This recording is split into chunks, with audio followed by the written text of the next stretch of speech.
Hi mga Serjents! Buti naman at napadpad kayo dito sa ating channel. So sana sa mapag-uusapan natin ngayong araw ay makatulong ako sa inyong school at makapagdagdag ako ng kaalaman sa inyong mga isipan. So without further ado, simulan na natin ang ating talakayan. Let's bring it on!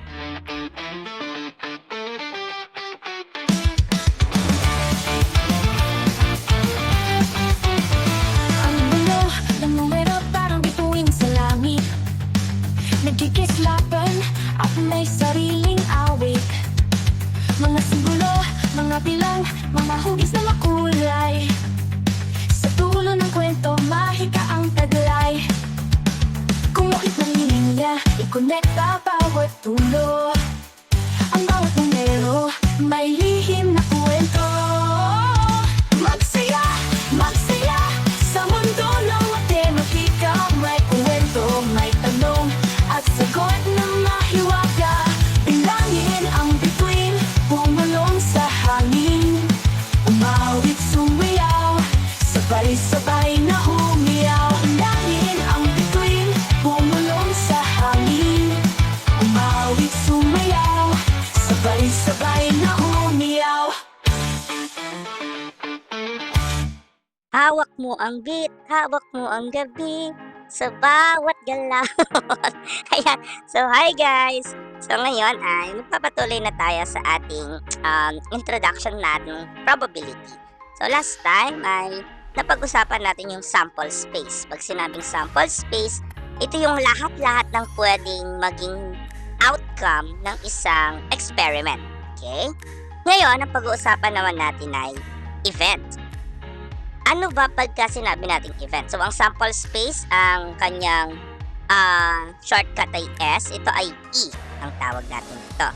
Pag sinabi nating event, isa itong subset ng sample space. Okay, ibig sabihin, doon sa sample space, yung ilang elements noon, ang magiging event natin. Okay? So, itong event ang nagre-represent ng specific outcome na gusto nating makuha or yung sinasabi sa ating condition.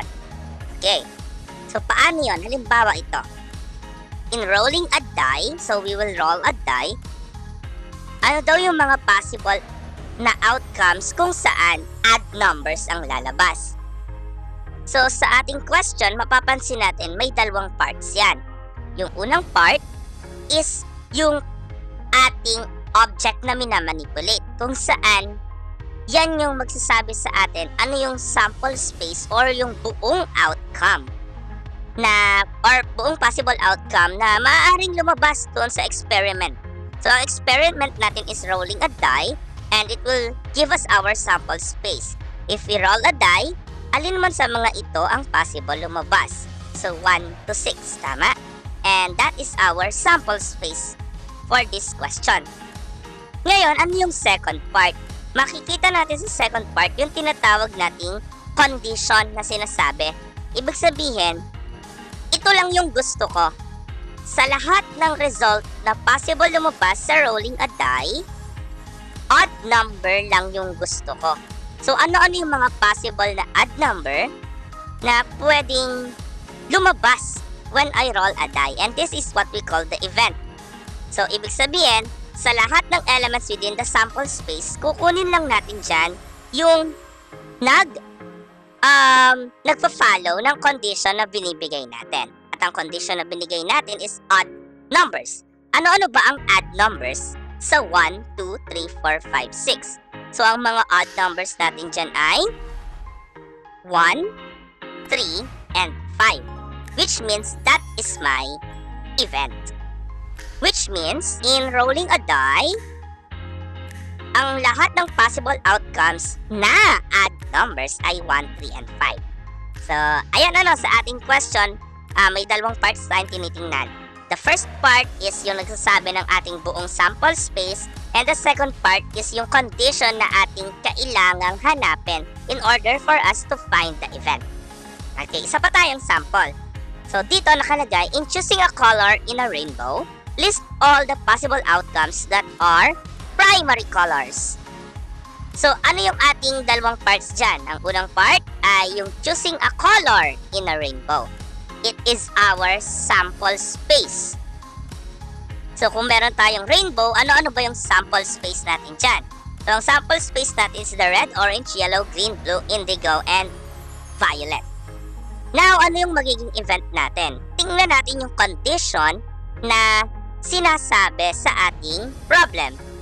So, ang condition ay, ang gusto ko lamang, hindi ko gusto lahat ng color. Ang gusto ko lang ay yung primary colors. So, among these colors, ano ba yung primary colors? So, it's the red, yellow, and blue. Which means, our event for this question is red, yellow, blue. Kasi yun lang yung interested ako. Yun lang yung condition na gusto ko. Okay? Color in a rainbow is our sample space.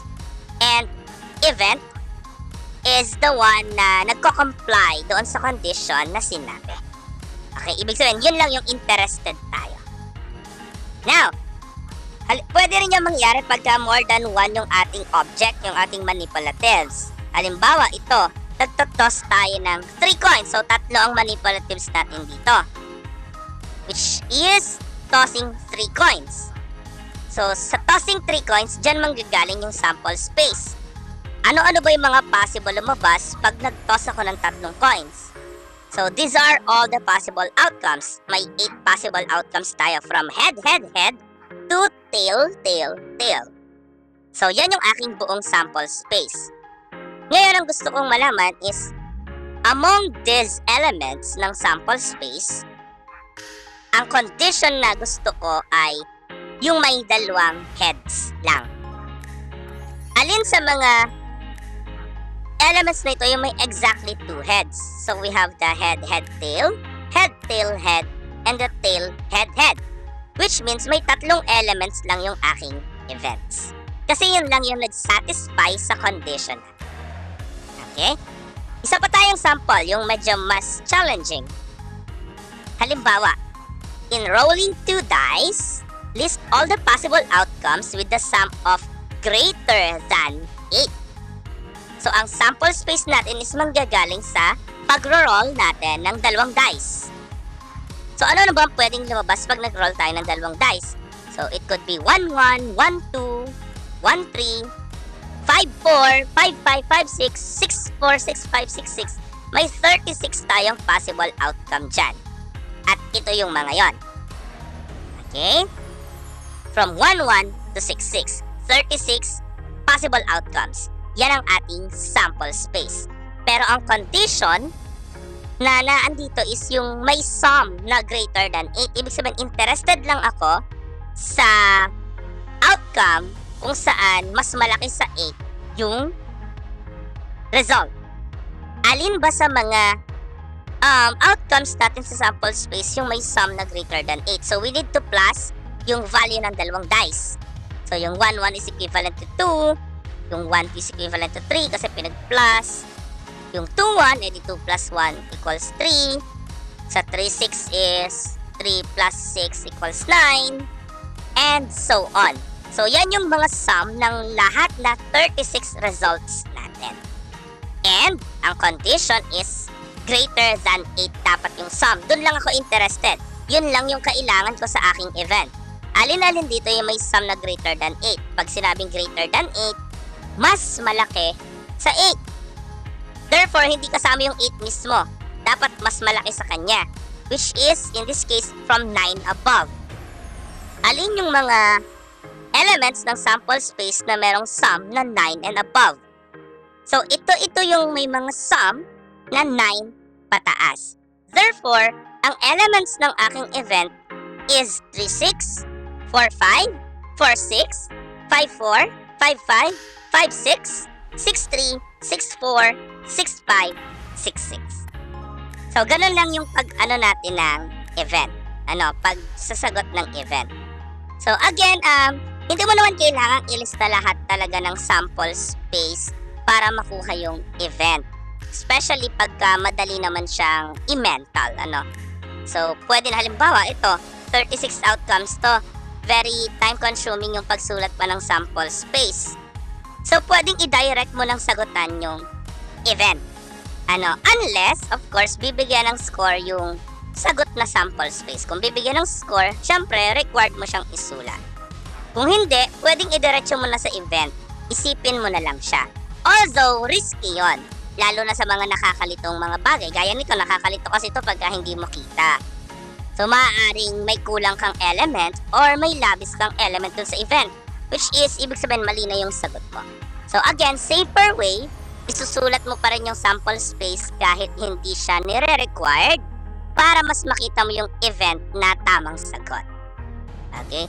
Although, ang trade back noon, mas time-consuming yan. Okay? And tingnan natin kung talagang nakuha mo paano magsagot ng event natin. Try nating sagutan itong dalawang ito. So, madali lang sila. Ngayon, ang kailangan natin is isulat yung event na hinihingi dyan. Okay? So, pwede mong i-pause yung video para makapagsagot ka. Pwede mong i-replay. Then, balik ka lang dito pag may sagot ka na. And, let's see kung nakuha natin. Doon muna tayo sa first problem. So, we need to list all the possible outcomes na face card yung ating mabubunot pagka bumunot tayo sa isang standard deck. When we say standard deck, ito yung nagko-consist ng 52 cards. And ang ating sample space is itong mga cards na ito. So, we draw a card from this list. Yan yung 52 cards. So, that's our sample space. And ang event natin, ang hinahanap ko lang is face card. Alin ba sa mga cards na ito yung face cards? So, sa ating event, ang kailangan lang natin ay ito lang mga ito. Which means, the answer for our event is Jack of Clubs, Queen of Clubs, and King of Clubs, Jack, Queen, King of Spades, Jack, Queen, King of Hearts, and Jack, Queen, King of Diamonds. So, dan lang tayo interested. Kasi yan lang yung condition na na-require sa atin. So, meron tayong 12 elements sa ating event para sa problem 1. Ngayon, punta tayo sa problem 2. Sabi diyan, an even number if heads or a prime number if tails when I roll a die and toss a coin. So, gamitin natin yung table method. So, ang ating first manipulative, dito natin ilagay. So, kailangan ko yung coin. And then, yung isa natin, yung isang manipulative natin is ilagay natin dito sa taas, which is die. For the coin, ang possible outcome ay head or tail. Sa die is from 1 to 6. Ngayon, ilagay natin sa gitna yung combined para makita natin yung total sample space natin. So, from H1 to H6 and T1 to T6, meron tayong 12 elements sa ating sample space. Pero sample space yon. Ang event na hinahanap natin, sabi sa condition, ay even number pag head. So, ano-ano ba yung mga even number sa head? So, H2, H4, and 6. Kaso, hindi lang isa yung ating yung ating condition. May second condition ako. Prime number if tails. Alin yung mga prime number natin sa tail part? So, ito yung mga prime number natin. Okay, ang 1 po ay hindi prime number. Special number natin ito. So, ang 2 ay prime number kasi when we say prime number, ang factor lang niya is 1 and itself. So, 2 times 1 lang naman ang pwede nating gawin doon. Kaya, prime number ang 2. Ibig sabihin, even number if head is H2, H4, H6, and prime number if tails is T2, T3, T5. So, when I roll a die and toss a coin, and given the conditions, this is our event. H2, H4, H6, T2, T3, T5. And ganun lang naman tayo magsagot ng ating events. So, ang pinaka-essential dito, dapat alam mo yung sample space. Kasi doon manggagaling ang sagot. Pag nahanap mo na yung sample space, i-check mo yung condition. Ano lang yung aking kailangan? Alin lang yung mga interested ako among the elements of the sample space? that will be our event. So, yun lang naman. Sana nagets mo kung paano mag-event. And yun, sana nakatulong ako sa inyo. Bye, Serjents!